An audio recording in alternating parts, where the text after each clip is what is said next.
긴장의 복음 5번째 시간입니다. 가장 큰 위협보다 긍휼이 더 세다라는 제목으로 하나님 말씀 증거하겠습니다. 이사야 13장부터 23장, 더 크게 13장부터 27장까지는 열방을 향하여서 하나님께서 각 나라마다 심판을 이사야를 통해서 전달하시는 본문입니다. 이사야를 맨 처음 살펴볼 때 구조적으로 이사야가 어떤 방식으로 이 책의 이야기들을 이어져 나가는가, 그 핵심을 알고서 봐야 이 책이 쉽게 이해가 된다 말씀을 드렸는데, 첫 번째로 우리가 말씀을 드렸던 게 모자이크 방식이라고 했습니다. 역사적인 순서대로 쓰여진 것만이 아니라 역사를 무시하고 이 모든 역사 속에 있었던 일들을 이사야가 다시 한번 배열하면서 이 방식대로 이 순서대로 읽어나가면 주님께서 주시는 메시지를 들을 수 있을 것이다. 그것이 모자이크 방식이다. 이제 말씀을 드렸습니다. 이 모자이크 방식을 전개해 나가는 과정이 어떻게 되냐? 이사야서가 쓰여지는 큰 특징인데, 처음에 작게 이야기했던 것들을 다시 반복하면서 확장시킨다는 것입니다. 처음에 바벨론 얘기를 했어요. 끝나는 줄 알았습니다. 쭉 지나갔는데 갑자기 또 바벨론 얘기가 나와요. 뭐야? 아까 했던 얘기를 왜 다시 나왔어? 그 이유가 있다는 것입니다. 처음에 했던 얘기를 잠깐 해놔요. 그리고 나서 다시 나올 때 이 바벨론 얘기를 좀 더 살을 붙이고 다른 관점에서 더 확장시켜 나가면서 그 이야기를 점차 점진적으로 진행해 나간다. 이 방식으로 이사야를 볼 때 덩어리가 어떻게 커져 나가는지 볼 수 있다는 것입니다. 우리가 지금 13장을 하고 있는데 이사야서 1장부터 5장까지 처음에 하나님께서 이제 기억나시죠? 극상품 포도나무를 심었는데 얘네들 다 농사 망쳤다. 얘네들이 망한 상태다. 1장부터 5장까지 쭉 이야기를 합니다. 그러면서 희망이 잠깐 나와요. 그래도 하나님께서 남은 자를 통해서 일하실 것이다. 그리고 넘어가 버립니다. 6장부터 12장까지 쭉 나오는 게 얘네들이 주변의 민족들에 대해서 유혹에 굴복하고 아하스가 아수르랑 동맹 맺으려고 하고 그러면서 마음대로 살려고 한다. 그럼에도 불구하고 나오는 게 뭐예요? 평화의 왕이 오신다. 그때 남은 자를 통해서 일하신다는 것이 조금 더 확장되죠. 평화 이새의 줄기에서 가지가 나올 것인데, 이러면서 다윗의 왕조를 통해서 그 희망, 하나님께서 주시는 구원이 펼쳐나갈 것이다. 좀 더 확장시킨다는 것입니다. 오늘 13장 열방에 대해서 확 나오는데 왜 나오냐? 그 하나님께서 심판하시고 구원하시는 방식이 어디까지 확장이 되느냐? 열방을 사용하셔서 하나님께서 그 일을 행하신다. 계속해서 확장해 나가고 있다는 것입니다. 오늘 13장 바벨론에 대한 이야기인데, 이 바벨론의 이야기는 큰 전개에서 이 세 부분에 같이 나온다. 이것을 보면 좋거든요. 표를 한번 보여주십시오. 오늘 이 표를 꼭 보면은 이사야가 쭉 읽을 때 도움이 되는데, 오늘 13장, 21장, 24장 이것을 동시적으로 같이 봐야 이사야가 무슨 얘기를 하고 있는 것인지가 이해가 된다는 것입니다. 13장에 보면 오늘 쭉 읽은 거잖아요. 13장에 바벨론이 한번 나와요. 근데 21장에 바벨론이 또 나와요. 왜 이게 옛날에 했던 얘기를 다시 나와? 다른 관점에서 이렇게 보고 있다는 것입니다. 그래서 13장, 21장, 24장을 같이 보면 여기에 키워드가 뭐냐? 파괴되는 것, 상실되는 것. 우리의 인생에 나는 인생을 쌓아 나가야 되고 앞으로 나아가야 되는데, 내 인생에 경험하게 되는 파괴와 상실 속에서 하나님께서 어떻게 일하시는가, 오늘 성경이 그것을 보여주고 있다는 것입니다. 우리 인생에 앞으로 어떻게 나가야 됩니까? 할 때 우리가 빌드업 축구다 이런 얘기를 하지 않습니까? 이번에는 물론 빌드를 하지 못했지만은 빌드업이라는 게 뭐예요? 하나씩 쌓아 나간다, 그런 얘기잖아요. 그럴 때 우리 인생에 지금 앞으로 나아가야 될 때 이 빌드업을 방해하는 게 무엇입니까? 우리 인생에 파괴되고 상실하는 경험들이 우리 인생을 막고 있다, 이런 생각을 들 때가 많이 있다는 것입니다. 하나님께서 우리가 경험하는 파괴와 상실 속에 어떻게 일하시고 무엇을 보여주시기를 원하시는가, 그것을 살피는 시간 갖도록 하겠습니다. 세 가지로 나눠서 살피겠습니다. 첫째로 살필 것은 파괴의 이유입니다. 오늘 성경은 구약 성경에서 반복해서 등장하고 있는 한 가지 개념 하나를 소개하고 있는데, 그것이 바로 여호와의 날입니다. 여호와의 날이 오면 다 멸망하게 될 것이다. 6절 9절 한번 보십시오. 너희는 애곡할지어다. 여호와의 날이 가까웠으니 전능자에게서 멸망이 임할 것이미로다. 보라, 여호와의 날 곧 잔혹히 분냄과 맹렬히 노하는 날이 이르러 땅을 황폐하게 하며 그 중에서 죄인들을 멸하리니 여호와의 날이 이를 것이다. 그래서 여호와의 날이 도대체 뭐냐, 그리고 여호와의 날은 언제냐, 이것을 정의하고 가야 우리 성경을 이해하기가 쉽다는 것입니다. 여호와의 날이 무엇입니까? 이렇게 정의하면 됩니다. 하나님의 심판으로서의 결과가 실행되는 날, 이게 여호와의 날이에요. 여호와의 날이 뭐라고 해요? 하나님의 심판으로서의 결과가 주권적으로 실행되는 날. 그래서 심판당할 자에게는 그게 실행되는 날이지만, 심판을 당하지 않고 구원받는 자에게는 어떻게 해석할 수 있겠습니까? 하나님의 주권적인 결과가 나타나는 날, 이게 여호와의 날이라는 거예요. 인생에는 여러 가지로 여호와의 날이 나타나게 되는데 여호와의 날은 어떤 날이냐? 하나님의 주권적인 결정, 주권적인 심판이 나타나게 되는 날, 이게 여호와의 날이라는 것입니다. 그럼 목사님, 여호와의 날은 언제입니까? 이 땅에서 이 지금 구약 신약의 예수님의 예언까지를 볼 때 우리가 언제나 금요기도회 때도 한번 했죠. 하나님께서 예언하시는 것을 바라볼 때는 언제나 이중성취, 다중성취라는 렌즈로 바라봐야 한다. 그게 무슨 뜻입니까? 하나님께서 또 이사야를 통하여서 선지자를 통하여서 이 성경에 쓰여진 예언들은 곧 어떤 그 특정한 임박할 미래에 대한 특정한 사건을 예언하는 것도 맞지만 그 예언이 거기서 끝나지 않고 계속해서 하나님께서 여호와의 날로서 주어지는 이 인생의 역사에 반복되어서 성취되고 마지막 여호와의 날은 무엇이겠습니까? 당연히 예수님께서 이 땅에 다시 오시는 그날이 역사의 마지막 여호와의 날이 된다는 것입니다. 그래서 여호와의 날은 무엇인가? 하나님의 심판으로서의 결과가 주어지는 날. 여호와의 날은 언제입니까? 이중성취, 다중성취, 그 날 특정한 성취이기도 하지만 우리가 살아가는 모든 시간 동안에 하나님께서 주권적으로 일을 일으키시는 그 여호와의 날들이 다중적으로 성취된다. 그래서 이 여호와의 날을 쭉 설명을 한 다음에 그 여호와의 날이 구체적으로 실현되는 것으로 무엇을 오늘 13장에 처음 소개하냐? 바벨론을 처음 소개하고 있다는 것입니다. 이사야가 왜 처음에 바벨론을 말을 했을까? 남유다의 관점으로 이야기하면 완전히 이해가 되는데, 남유다는 지금 북이스라엘과 아람이 동맹하고 자기를 쳐들어온다길래 아수르랑 동맹을 맺어가지고 아수르한테 잘 보이려고 했어요. 그러다가 아수르가 이제 남유다까지 버리고 남유다까지 공격해 들어오기 시작합니다. 그런데 남유다가 느끼기에는 지금 아수르가 제일 큰 세력이었어요. 근데 이사야는 하나님의 신탁, 하나님의 예언을 받은 자로서 훤히 보이는 거예요. 아니야, 니네 아수르 때문에 안 망해. 니네 바벨론 때문에 망해. 너네 바벨론 손에 망해. 그러니까 이사야가 볼 때 바벨론은 뭐예요? 남유다의 끝판왕이에요. 남유다의 가장 큰 위협이라고. 그러니까 남유다는 지금 아수르 때문에 뭐 어쩌고 저쩌고 하고 있는데 실제로 가장 큰 위협은 바벨론인 거죠. 이 바벨론을 통해서 남유다가 망하게 되는 여호와의 날이 곧 온다. 지금 이것을 이야기하고 있다는 것입니다. 문제는 뭐냐? 이 여호와의 날에 바벨론이 아무리 남유다를 괴롭히고 멸망시켜도 여호와의 날이 임하면 바벨론같이 남유다를 위협하는 가장 큰 위협도 무너지게 될 것이다. 그것을 보여주고 있다는 것입니다. 이 바벨론도 망하게 될 거다. 17절 한번 보십시오. 보라, 은을 돌아보지 아니하며 금을 기뻐하지 아니하는 메대 사람을 내가 충동하여 그들을 치게 하리니 열국의 영광이요 갈대아 사람의 자랑하는 놀이개가 된 바벨론이 하나님께 멸망당한 소돔과 고모라 같이 되리니. 남유다의 가장 큰 위협은 바벨론이었습니다. 근데 오늘 메대 사람, 이거 메대 파사, 그래서 바벨론 다음에는 페르시아 세력이 일어나는 거죠. 페르시아 세력을 충동시키셔서 하나님께서 바벨론을 멸망시키실 것이다. 오늘 이 얘기를 쭉 하면서 가장 핵심을 보여주는데, 바벨론이 왜 무너지냐? 바벨론이 아무리 강해도 여호와의 날이 오면 무너지게 될 것이다. 오늘 그것을 보여주고 있는 것입니다. 여러분의 인생에도 적용할 수 있죠. 하나님께서 우리의 인생에 가장 큰 위협으로 느껴지게 되는 그런 모든 일들이 있습니다. 그런데 그 모든 것들이 하나님께서 주권적으로 결론 지으시고 주권적으로 건지시고 주권적으로 이 문제가 해결되게 하시는 그 날이 여호와의 날인데, 여호와의 날이 오면 가장 큰 위협이었던 바벨론도 무너지게 될 것이다. 문제는 이 바벨론이 왜 무너지게 되느냐? 그 이유가 가장 중요한데, 그 바벨론이 왜 무너지느냐? 여호와께서 남유다를 긍휼히 여기시기 때문에. 한글 성경에는 나오지 않는데, 왜냐하면 그 이유를 설명하는 게 14장 1절 2절인데 1절 2절에 1절이 시작하는 거에 히브리 단어 키 왜냐하면이 나오는데 한글 성경에 빠져 있습니다. 1절 한번 보십시오.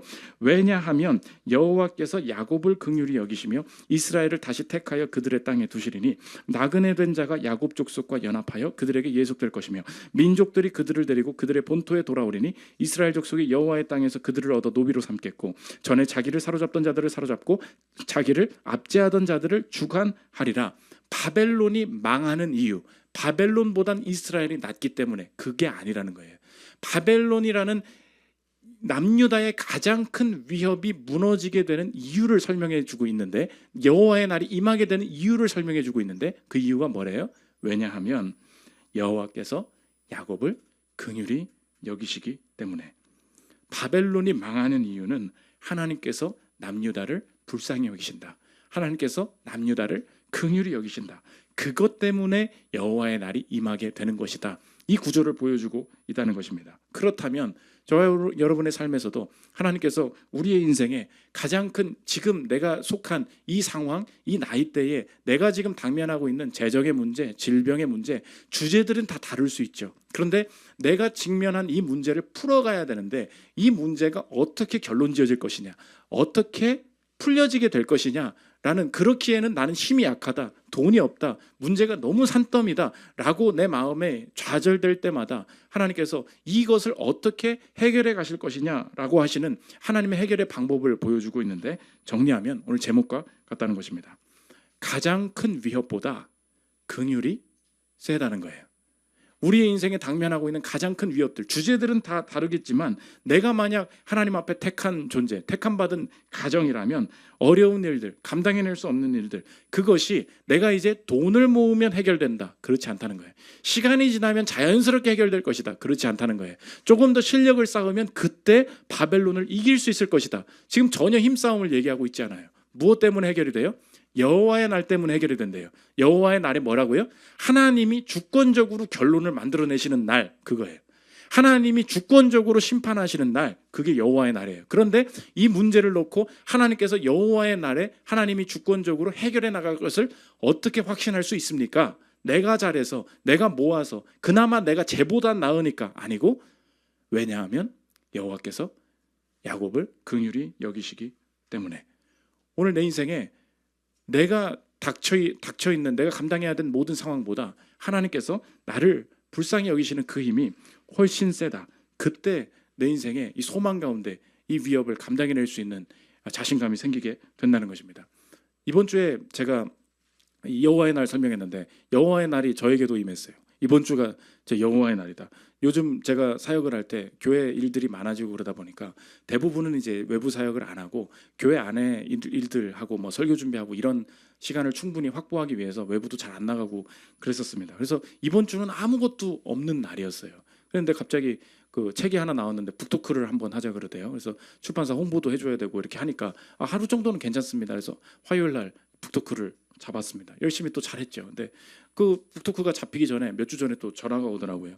교회가 노회와 총회에 속해 있지 않습니까? 그래가지고 담임 목사가 또 할 일이 많아요. 이렇게 우리 교회가 잘 하고 있다는 것을 가서 보고도 해야 되고 이렇게 하는 게 그 시차례라고 하거든요. 시차례 가는데 창희 목사 수요일 괜찮지? 그래요. 수요일 괜찮지? 갈게요 해야죠. 괜찮습니다 해서 수요일 날 새벽에 또 모인다 그래요. 수요일 날 갔다 오고 화요일 수요일에 또 하나씩 잡힌 거예요. 근데 또 갑자기 제가 안 갈 수가 없는 어떤 수련회 하나 잡아줘야 돼가지고, 근데 그게 또 날짜가 바뀌었대요. 그게 또 지난주 목요일 저녁이랑 금요일 오전에 서산에서 근데 2시간 걸리는데 거기 간다고, 그래서 거기를 가야 돼요. 그런데 또 갑자기 우리 교회 주일학교 청소년부 캠프를 하고선 뭐 2월 초쯤 가면 되겠지 하고서 예상을 다 해놨는데 갑자기 일정 뭐 다 되는 날이 이날밖에 없다 그래서 금요일 날 토요일 날 김현수 목사 그냥 잡아버렸어. 그냥 이때 오시래. 그래가지고 가야죠. 어떡합니까? 그래가지고 금요일 날 서산에서 출발해, 오전에 강의 끝나자마자 출발해가지고 2시간 달려가지고 뭘 하고 그러고 했거든요. 문제는 뭐냐? 제 본 정체성이 뭐예요? 설교를 준비해야 될 거 아닙니까? 근데 오늘 갑자기 또 열방 심판 바벨론, 이걸 도대체 어떻게 설명을 해야 되는 거야? 막 가지고 너무 힘든 본문인 거예요. 게다가 또 저녁 예배 때 좀 무거운 걸 합니까? 지금 사상의 복음 하고 있잖아요. 뉴에이지야. 또 이걸 내가 또 이 책 보려면 또 너무 힘든 거예요. 열심히 미리미리 해야지라고 다 해놨는데도 한자를 못 쓰겠는 거예요. 뭐라고 써야 될지를 모르겠는 거야. 설교 여러분 그거 황당한 거 아십니까? 설교 파일을 열었는데 백지야. 제목만 써 있어. 내가 분명히 뭘 많이 봤거든. 쓸 수가 없겠는 거예요. 근데 이제 캠프는 가야 돼. 간신히 오전 거 해놓고 갔는데 어떡합니까? 도저히 생각이 안 나. 열심히 난 했거든. 여호와의 날이다. 나의 심판의 날이다. 끝났다. 이거 어떡하냐. 그렇게 하고 있었거든요. 근데 하나님 긍휼이 더 큼을 믿습니다. 왜냐하면 오전 준비를 해놨잖아. 내가 긍휼이 더 큽니다. 근데 주님이 갑자기 금요일 밤에 마음을 주더라고. 잠깐 집에 가라. 잠깐 집에 가라. 김현수 목사님이 긍휼을 베풀어 주실 거야. 잠깐 집에 가라. 그래서 제가 미안합니다. 행사 끝나고 잠깐 집에 갔어요. 잠깐 집에 간 그 새벽에 주님 이날 지금 끝내야 됩니다. 와다다다다다다다다 쓰는데 와 그렇게 빨리 쓰는 게 처음이야. 이렇게 해가지고 결국 끝낸 거예요. 그래가지고 토요일 캠프 다시 가가지고 아무 일도 없었던 것처럼 굿모닝 하고서 다시 캠프 마치고 그때 느꼈던 게 뭐냐. 여러분의 인생도 마찬가지. 이거 어떡합니까? 이거 어떻게 메꿉니까? 어떻게 마감 맞춥니까? 어떻게 이거 돈 맞춥니까? 어떻게 이거 감당합니까? 우리의 인생의 순간순간에 이게 심판이다, 끝났다, 너무 큰 위협이다라고 느껴지는 것들이 우리 인생의 요소마다 찾아와요. 근데 그때마다 확신해야 될 게 무엇입니까? 오늘 바벨론이 찾아온다. 바벨론이 너 멸망시킬 거야. 그런데 그 바벨론도 여호와의 날에 망할 것이다. 여호와의 날이 왜 오는가? 왜냐하면 여호와께서 야곱을 긍휼히 여기시기 때문이다. 우리 인생도 오늘 나의 인생에 확신해야 될 게 무엇입니까? 주님께서 어떤 그 큰 위협보다도 내 인생을 긍휼히 여실 것이다. 믿으십니까? 그 상황에 펼쳐 있는 이 모든 상황의 무게보다 내 인생을 긍휼히 여기실 것이다. 그 확신 속에 내 인생이 일어설 수 있다는 것입니다. 그러므로 적용인데 아무리 큰 위협이 있어도 말씀을 현재의 결정 수단으로 삼는 훈련을 해야 된다는 거예요. 뭐라고요? 아무리 큰 위협이 다가와도 하나님께서 그 바벨론을 뭐라고 하시는지 먼저 주시는 말씀이 있다고요. 그것을 중심으로 말씀을 현재의 결정 방식으로 삼는 훈련을 해야 된다는 것입니다. 이 남유다 입장에서 생각해 보십시오. 바벨론이 제일 세다고. 그러면 바벨론에 굽신거려야 되는구나. 바벨론에 망하겠구나. 바벨론에 굴복하겠구나. 이게 내가 볼 때의 상황 판단이라고. 근데 이사야는 미리 보여주는 거예요. 오늘 뒷부분에 보면 바벨론이 지옥에 내려갔다. 바벨론이 스올에 내려갔다. 이 모습을 환상으로 먼저 보여주세요. 그랬더니 지옥에 있던 왕들이 다 같이 일어나. 왜냐? 바벨론은 망할 수가 없는 나라였거든요. 근데 먼저 지옥에 가 있던 다른 나라 왕들이 야 바벨론이 오셨대. 야 형님 오셨단다. 일어나라. 다 일어나는 되게 재밌는 모습을 보여줘요. 스올에서 일어난 일들을 보여줍니다. 9절 한번 보십시오. 아래의 스올이 너로 말미암아 소동하여 내가 바벨론에 대한 얘기예요. 내가 오는 것을 영접하되 그것이 세상의 모든 영웅을 너로 말미암아 움직이게 하며 열방의 모든 왕을 그들의 왕좌에서 일어서게 하므로 그들은 다 내게 말하여 이르기를 너도 우리같이 연약하게 되었느냐? 너도 우리같이 되었느냐 하리로다. 내 영화가 스올에 떨어졌으며 내 비파 소리까지로다. 구더기가 내 아래에 깔리며 지렁이가 너를 덮었도다. 지금 바벨론이 온다고 하니까 지옥이 너무 수근수근 거리더라는 거예요. 우리 큰형님 오신다고. 바벨론이 가장 큰 나라였는데 걔도 형님 오셨습니까? 어떻게 이런 누추한 자리에.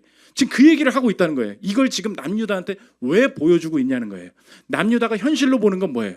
바벨론이 가장 큰 위협이다. 근데 이사야는 먼저 뭘 보여줍니까? 그 바벨론의 미래를 먼저 보여주고 있죠. 어떻게 결정하라는 거예요? 바벨론에 굴복하지 마. 바벨론에 끝나지 않아. 그걸 먼저 보여주는 거예요. 우리 인생에 적용해 보십시오. 우리 인생에 아무리 큰 위협이 있어도 말씀을 중심으로 말씀을 현재의 결정 수단으로 삼는 연습을 해야 된다는 것입니다. 아무리 내 인생에 분노가 많아도 분노는 하나님께서 일을 이끌어 가시는 수단이 아니야. 끝까지 언행에 주의하고 내가 지금 한 소리 내뱉어야 일이 해결될 것 같지만 말씀은 그렇게 말하고 있지 않기 때문에 내 인생의 언행에 주의하는 거. 이게 말씀을 현재의 결정 수단으로 늘 삼는 거예요. 너무 바빠요.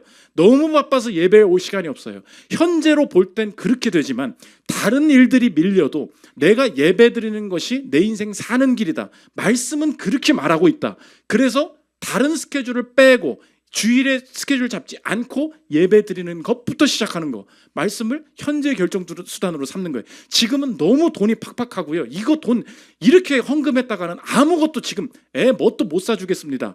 이렇게 마음이 들지라도 말씀은 물질에 대해서 그렇게 말하고 있지 않기 때문에 지금 말씀을 현재 결정 수단으로 삼아서 하나님 앞에 드리는 것을 내가 먼저 실행할 때 오늘 성경은 뭐라 그러냐? 바벨론이 스올에 가 있다. 오늘 그 환상을 내게 보여주실 때 여러분도 오늘 나의 가장 큰 위협에 적용해 보십시오. 그게 이미 무너져 있어요. 그게 이미 스올에 있어요. 아무리 유혹이 있어도, 아무리 분노가 있어도, 아무리 상황이 급박해도, 아무리 상황이 가난해도 말씀을 현재의 결정수단으로 삼는 거. 오늘 바벨론의 환상을 통하여서 성경이 그것을 보여주고 있다는 것입니다. 두 번째로 살펴볼 것은 파괴의 평행입니다. 바벨론이 무너지는데 동시에 일어나는 일이 무엇인가? 오늘 두 가지인데, 오늘 바벨론의 대적이 무너질 때 평행해서 나타나는 일이 있어요. 그게 뭐냐? 바벨론이 무너질 때 언제나 나의 우상도 같이 무너진다는 것입니다. 이게 하나님께서 일하시는 방식이다. 오늘 표를 한번 다시 보여주십시오. 오늘 13장 지금 방금 살펴봤죠. 13장에 바벨론이 쭉 무너질 것이다 이렇게 이야기를 했어요. 그런데 쭉 다른 나라 얘기가 쭉 나오다가 21장으로 가면 지금 구조에 바벨론이 다시 나와요.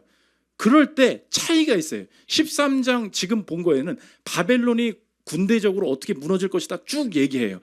21장에서는 그 얘기를 심화시킨다 그랬죠. 바벨론이 툭 다시 나왔어요. 같은 얘기 또 하려고 읽어보니까 이게 바벨론이 왜 무너지는지 아니? 바벨론의 속에 있었던 얘기를 딱 끄집어내요. 하나님께서 바벨론을 심판하시는 이유는 그 안에 우상을 섬기고 있었기 때문이다. 21장 9절 한번 보십시오. 보소서 마병대가 쌍쌍이 오나이다 하니 그가 대답하여 이르시되 함락되었도다 바벨론이요. 그 이유를 13장에서는 얘기하지 않아요. 21장에서 뭐라 그래요? 그들이 조각한 신상들이 다 부서져 땅에 떨어졌도다 하시도다. 그 내면의 이유가 뭐였어요? 우상 숭배였어요. 그런데 그렇게 끝나지 않고 10절에 나의 위협, 나의 그 대적이 무너질 때 하나님께서 같이 일하시는 것이 무엇이냐? 이스라엘, 남유다의 우상들도 같이 무너질 것이다. 10절 한번 보십시오.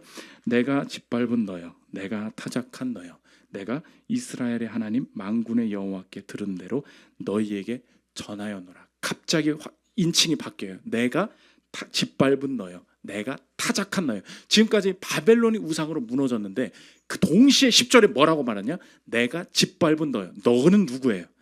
남유다예요. 바벨론이 아니라고. 내가 타작한 너여. 누구예요? 남유다예요. 바벨론이 우상 숭배를 하면서 무너져 갈 때 하나님께서는 동시에 평행하게 무엇을 같이 하시느냐? 나는 너를 짓밟고 너를 타작하는 일을 동시에 하고 있다는 것입니다. 적용은 무엇입니까? 여러분의 인생에 여러분의 대적이 파괴되고 심판받는 과정 중에, 여호와의 날까지 가는 과정 중에는 하나님께서 나를 연단하시고 내 우상을 무너뜨려 가시는 과정이 분명히 같이 진행된다는 것입니다. 우리 교회도 온갖 사기꾼들한테 돈 띠끼신 분들, 진짜 집사님들 많이 계시거든요. 만나보면 인생이 그래요. 사기꾼 한 명 만나면 재수 없는 줄 알아. 또 만나. 그리고 인생 전체가 사기라는 것을 깨닫게 돼요. 내 인생 전체, 내가 만나는 모든 사람은 내 돈을 뜯어먹으려는 사기꾼밖에 없구나. 그걸 이제 알게 돼요. 그때 학을 떼면서 이 인생이 그때 변하게 되는 게 뭔지 아십니까? 나는 저 사기꾼 때문에 내가 손해를 보고 있다고 생각을 했어요. 처음에는 그게 운 나쁜 거였거든. 근데 계속해서 살아보니까 그때 깨닫게 되는 거야. 아니구나.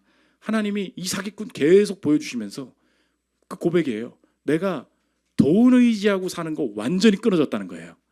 뭔가 돈에 대해서 기대하는 그 마음 완전히 놓게 되었다는 것입니다. 사람 의지해가지고 그 사람 있으면 우리 기업 문제 없다고, 그 사람만 있으면 이거 잘 될 거라고 사람 챙기면서 사람 욕심 냈던 분들, 사람 때문에 크게 배신당하고 가장 사랑하는 사람이 나 배신하고 떠나는 거, 그 모든 이야기들 다 빼가는 거, 그 경험하게 하십니다. 그러면 내 인생이 무너지는 줄 알았어요. 아니에요. 그런 일 당하게 하시면서 내가 뭐 놓게 하십니까? 사람에 대한 욕심, 사람에 대한 우상, 완전히 하나님께서 철저하게 내려놓게 하시는 경우가 있다는 것입니다. 그러므로 여러분의 인생에 나의 큰 위협들이 하나님의 뜻 안에서 결론이 지어지고 심판을 받게 되는 그 과정 중에 여러분이 꼭 명심해야 될 게 뭐냐? 하나님께서 내 안에 어떤 우상을 같이 다루시고 계시는가? 하나님이 오늘 뭐래요? 나를 짓밟고 계시대요. 하나님이 뭐래요? 나를 타작하고 계시대요. 나를 싫어하셔서요? 버리셔서요? 아니에요. 바벨론의 우상만 무너질 뿐만이 아니라 내 인생을 무너뜨리려 하고 있는 그 우상을 같이 짓밟으시는 일이 분명히 같이 벌어지고 있다. 성경이 그것을 보여주고 있다는 것입니다. 두 번째, 오늘 내 인생에 우리 우상, 바벨론 대적이 무너짐과 내 우상이 같이 평행해서 무너진다 그랬어요. 두 번째 뭐냐? 다 파괴됐어요. 다 파괴됐는데 파괴와 기회가 동시에 온다는 거예요. 다 망한 줄 알았어요. 근데 내 기회가 더 명확히 생기더라. 오늘 21장에 넘어가면 텅 빈 성읍이 나와요. 오늘 13장, 21장, 24장 같이 봐야 된다 그랬죠. 13장 바벨론 망할 거야. 21장 우상 숭배 때문이야. 24장에 보면 환상이 뭘 보여주냐. 텅 빈 성읍 다 멸망해 버려 가지고 아무것도 없는 게 나옵니다. 24장 1절 보십시오. 보라 여호와께서 땅을 공허하게 하시며 황폐하게 하시며 지면을 뒤집어 엎으시고 그 주민을 흩으시리니 땅이 온전히 공허하게 되고 온전히 황무하게 되리라. 여호와께서 이 말씀을 하셨느니라. 완전 빈 환상을 보여줍니다. 그런데 그곳에서 갑자기 새싹이 나는 느낌이 나요. 24장 13절 보십시오. 세계 민족 중에 이러한 일이 있으리니 곧 감람나무를 흔들음 같고 포도를 거둔 후에 그 남은 것을 주움 같을 것이니라. 다 망해 있어요. 아무도 없어요. 그러더니 어떤 애가 쓰러졌던 애가 다시 일어나. 그러더니 뭐래요? 남은 걸 줍기 시작한대요. 남은 걸 주워 담기 시작한대요. 무슨 뜻이에요? 무엇이 평행하다는 것입니다. 무엇이 평행하다는 것입니까? 대적의 파괴예요. 내 인생이 무너진 것 같았어요. 그 파괴와 뭐가 같이 가요? 하나님이 명확하게 내게 주시는 기회가 다시 생겨요.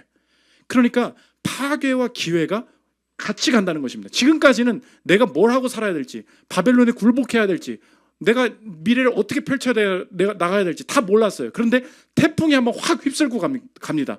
내 인생에 태풍이 와요. 다 망했어요. 아무것도 안 돼요.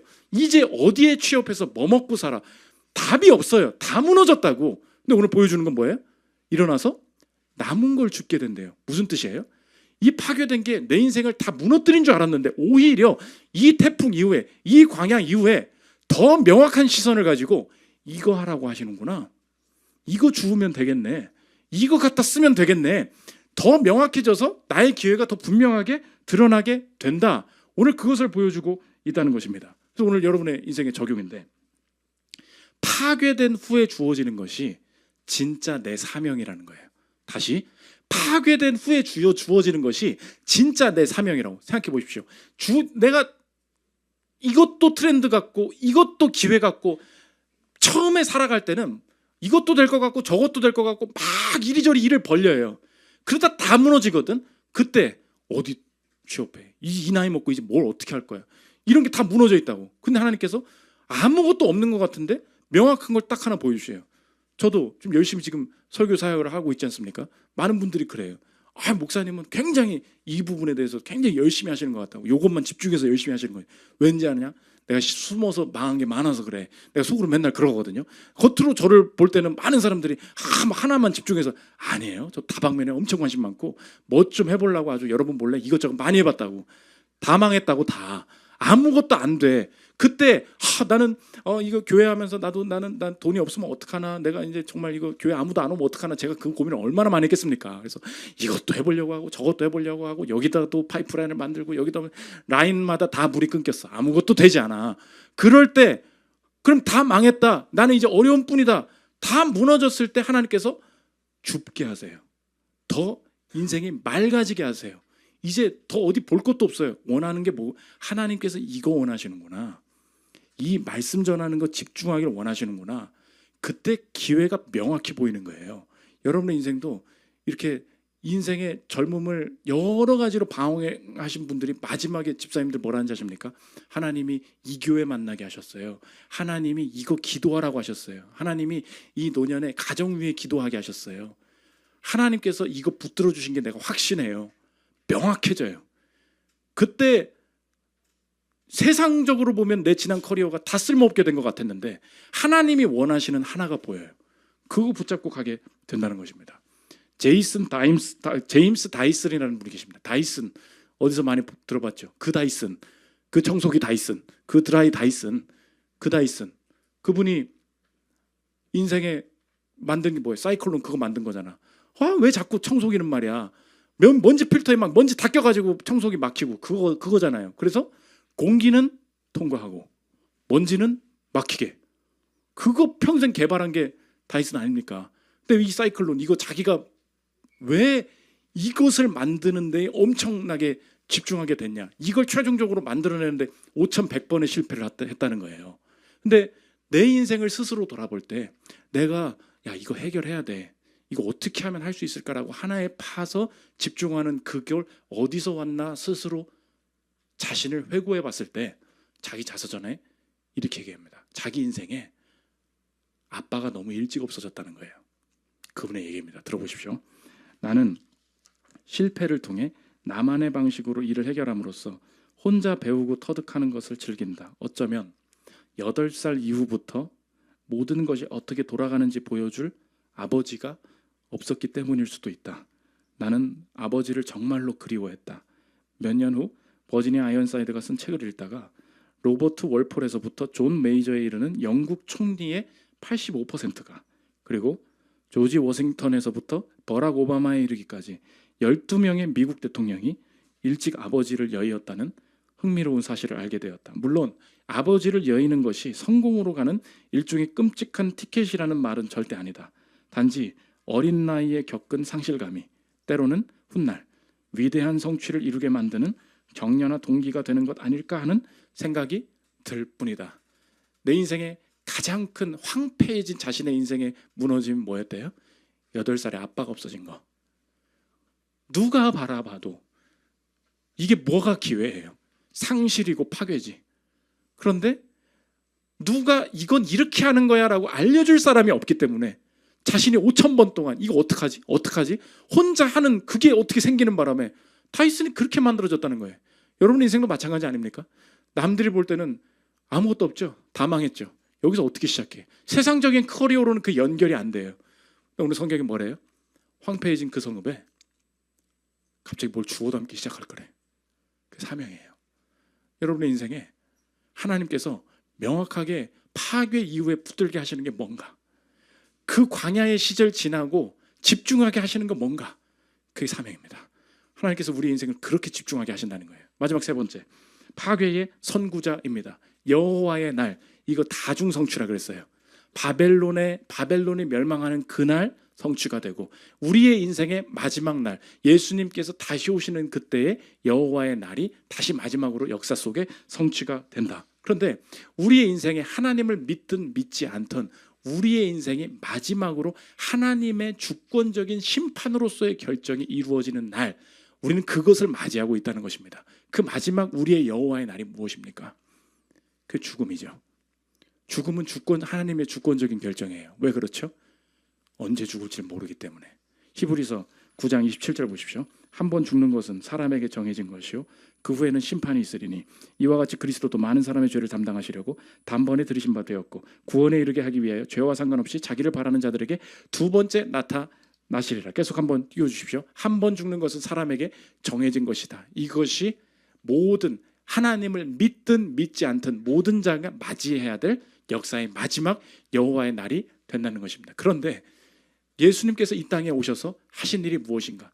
내가 마지막 여호와의 날을 내가 맞이하게 하지 않으시고 이 땅에 오셔서 예수님이 우리가 맞이해야 될 여호와의 날을 먼저 맞이하셨다는 것입니다. 예수님의 여호와의 날은 무엇입니까? 의인이 심판받는 날, 의인이 죄인의 죄를 뒤집어 쓰는 날, 그게 예수님의 마지막 여호와의 날이었다고 해요. 예수님께서 내가 감당해야 될 마지막 여호와의 날을 그 죽음에서 생명으로, 그 죽음에서 영생과 부활로 바꾸어 주셨다는 것입니다. 믿으십니까? 그렇다면 예수 안에서 나의 여호와의 날은 이제 다르게 해석된다는 거예요. 내가 이 땅을 떠나게 될 마지막 심판의 날에 그 마지막 심판은 나의 심판이 되지 않고 나의 승리가 될 것이다. 계시록 19장 15절 보십시오. 그의 입에서 예리한 검이 나오니 그곳으로 만국을 치겠고 친히 그들을 철장으로 다스리며 또 친히 하나님 곧 전능하신 이의 맹렬한 진노의 포도주 틀을 밟겠고 질밟는다, 타작한다. 마지막 여호와의 날에 이 날이 나와요. 그런데 이 날에 내가 짓밟혀야 되는데 진노의 포도주 틀을 밟은 자, 이것은 예수님께서 나를 대신해서 여호와의 날을 경험하셨습니다. 이것을 고백한 자들에게는 면제되고 제외되고 승리의 날로 바뀌게 된다. 이것을 주님께서 우리에게 확증해 주셨다는 것입니다. 믿으십니까? 그렇다면 오늘의 인생도 이제 다시 볼 수 있다는 거예요. 아, 주님, 내 인생의 마지막에 마주해야 할 최고의 위협, 죽음이라는 위협도 여호와의 날, 먼저 당하신 예수님의 저주, 예수님이 당하신 심판 때문에 그 여호와의 날은 내 인생의 영생과 승리의 날로 바뀌었음을 내게 확신시켜 주셨다면, 오늘 주님 앞에 가기 전까지 마주해야 될 매번의 가장 큰 위협들도 이제 다시 보겠습니다. 죽음의 위협도 예수님의 죽으심으로 말미암아 그 심판이 내 인생의 영생으로 바뀌었다면, 내가 지금 순간순간 맞이하게 되는 바벨론과 같은 가장 큰 위협도, 그 바벨론도 하나님의 주권 속에 그 여호와의 날이 임하여 주권적으로 해결되고 주권적으로 열매 맺고 주권적으로 내 대적이 무너지게 될 것을 믿습니다. 그렇다면 주님께서 내 인생의 남은 여정 가운데 예수님을 믿음에도 불구하고 나를 광야로 모시고 나를 뭔가 짓밟으시는 것 같은 모든 상황을 이제 다시 해석하기를 원합니다. 대적이 무너지면서 하나님께서는 나를 짓밟으시고 나를 타작하시면서 내 안의 우상을 같이 무너뜨리시는 평행의 과정이 분명히 있음을 깨닫고, 주님께서 나를 짓밟으실 때 철저히 주님 사랑하고 철저히 주님을 의지하기를 원합니다. 내 인생에 다 무너진 것 같지만 그 여호와의 날에는 언제나 텅 빈 성읍 속에서 다 무너졌어도 하나님께서 내 기회를 오히려 명확히 보게 하시고 파괴된 이후에 붙들게 하시는 그것이 오히려 나의 분명한 사명이 됨을 깨닫고, 다 무너지게 하실 때에 무엇 하기 원하시는지, 무엇에 집중하기를 원하시는지, 그 무기 붙들고 나갈 때 기회를 얻게 될 것임을 믿습니다. 우리의 인생에 가장 큰 위협들이 이렇게 우리의 인생의 유익으로 바뀌게 됨을 깨닫고 여호와의 날 두려워하지 않고 예수님과 함께 동행하여 승리하는 저와 여러분들 되시기를 기도합니다. 우리 찬양하고 기도하는 시간 갖도록 하겠습니다.